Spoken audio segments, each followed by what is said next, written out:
So if you was me, because I want to do something really, really crazy this year, what advice would you give me? Go to church. Controversial content creator Bonnie Blue has been detained by police in Bali over alleged pornographic activities.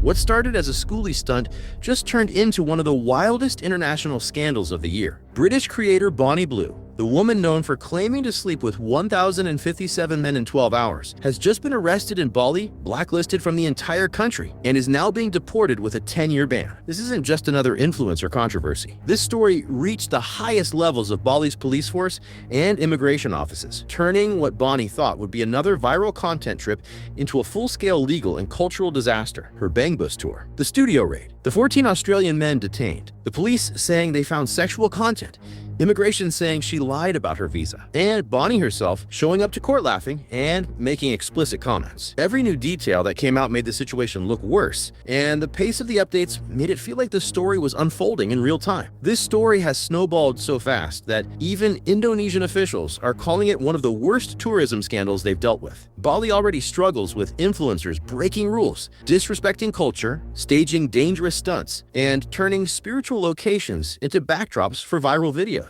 The Bonnie Blue case immediately jumped to the front of that list. And the craziest part is she didn't even get arrested for pornography. It gets a lot stranger than that. The real legal consequences came from something far more technical, but everything leading to that point is what shocked the internet. Let's break down everything that happened. Bonnie Blue, real name Tia Billinger, arrived in Bali expecting to film content during Schoolies Week. Schoolies is already known for chaotic behavior, but Bonnie took it to another level. She publicly advertised that she was coming to Bali specifically to meet young men. She posted her plans openly, telling her followers she couldn't wait to meet the barely legal boys. Hey boys, those that are going to schoolies and to those that are barely legal, cannot wait to meet you, and I'm in Bali, so you know exactly what that means. And turned her entire trip into a marketing campaign. She even bought a blue pickup truck branded as the Bonnie Blue BangBus, driving it around Bali as if she were filming a TV show. Locals immediately took notice, and not in a good way. But in Indonesia, pornography is illegal. Illegal to the point where producing it can land you 15 years in jail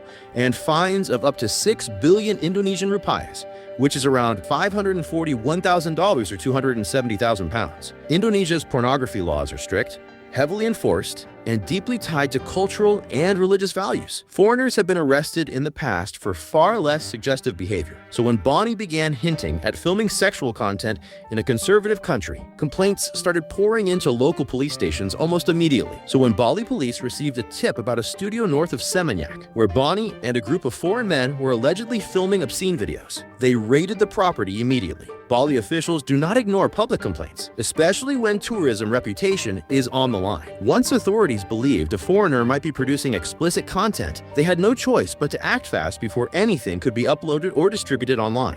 Inside the studio were 14 Australian men, mainly in their 20s, more crew members, cameras, lighting equipment, professional filming setups, and props scattered around the studio. A box of condoms, sex toys, t-shirts labeled Schoolies Bonnie Blue, which raised even more concern, stacks of supplies and USB drives, and the now infamous Bonnie Blue BangBus parked outside, fully decorated in bright colors, making the whole setup impossible to ignore. Police seized everything. The men were questioned. Bonnie was detained, and the story exploded online. News articles from Australia, Indonesia, and the UK all covered the arrest, with social media treating the situation like breaking news. People were convinced Bonnie was about to face one of the harshest legal punishments Indonesia can hand out. Police initially suspected pornography production. One officer even claimed the group was filming a game where the winner would sleep with Bonnie Blue. The first headlines were brutal. For 2 days, she was facing a possible 15-year sentence and hundreds of thousands of dollars in penalties. Comment sections were filled with panic, jokes, outrage, support, and confusion all at once. It looked like Bonnie's entire career was about to end in an Indonesian courtroom. But then the story flipped. After interviewing everyone involved, police announced that the content they were filming did not meet the legal definition of pornography. According to witnesses, it was staged entertainment for social media, not explicit acts. They even admitted that, although they found a private sexual video on a phone, it had never been distributed. So legally, there was no pornography charge. That single detail became the turning point that saved her from the most severe punishment and changed the direction of the entire investigation. You'd think that would mean Bonnie was free to go, but this is where the story gets even messier. immigration investigators stepped in and discovered something else entirely. Bonnie was working in Bali on a tourist visa, filming commercial content, earning income through her platform, collaborating with other creators, using Bali as a filming location for monetized content, and driving a vehicle without the proper license. Under Indonesian law, that's a major violation. The immigration department considers this abuse of visa privileges, and they punish it far more consistently than anything related to content itself. Bali's immigration chief stepped in personally. He said Bonnie's activities were not in line with local culture, accused her of misusing her visa, and confirmed she would be deported as soon as the police process was complete. He made a public statement warning other foreigners not to treat Bali as a playground for explicit content or disrespectful behavior. This was clearly more than just a visa case. It had become a public example, not only deported, blacklisted, banned from Indonesia for at least 10 years, possibly longer. This means she is permanently marked in the immigration system, and any attempt to enter Bali or other Indonesian regions will be rejected. She won't be allowed near the country for an entire decade. To make it worse, she and her crew are now facing trial for traffic offenses because the BangBus wasn't properly registered, and one of the British men was driving without an international license. These violations also come with fines, although nowhere near the $500,000 penalties she would have faced under pornography charges. Still, these charges were serious enough to hold a court hearing and finalize the deportation process. Even without the pornography allegations, her visa misuse combined with the vehicle violations gave authorities enough legal ground to remove her from the country. Yes, after all the viral headlines, after all the speculation, after the threat of 15 years in prison and massive fines, the biggest charges she will face in Bali are traffic-related and visa-related. But her punishment is still serious.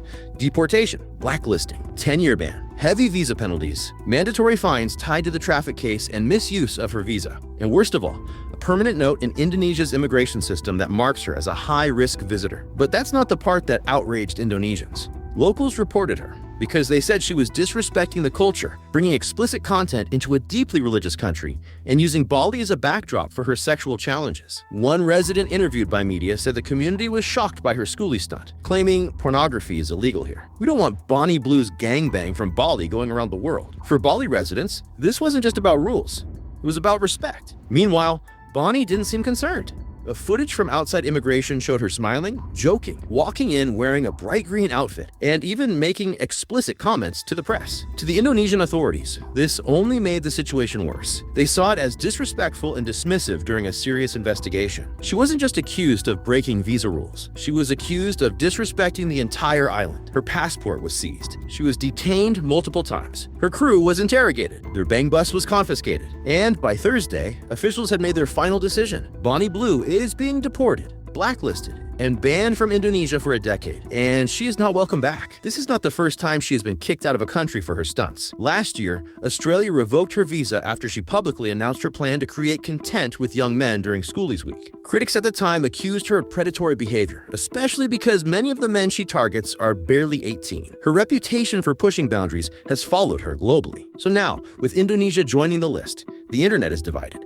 Some say this was bound to happen. Some say she pushed too far in a country with strict morality laws. Others say the police went overboard. But the fact remains, Bonnie Blue arrived in Bali as a content creator. She is leaving as a deported foreigner banned for 10 years, with fines, visa penalties, and a scandal that now follows her everywhere. And judging by her attitude during the investigation, she will probably turn all of this into online content the moment she gets access to her phone again. This story isn't finished, but Bonnie's time in Bali definitely is.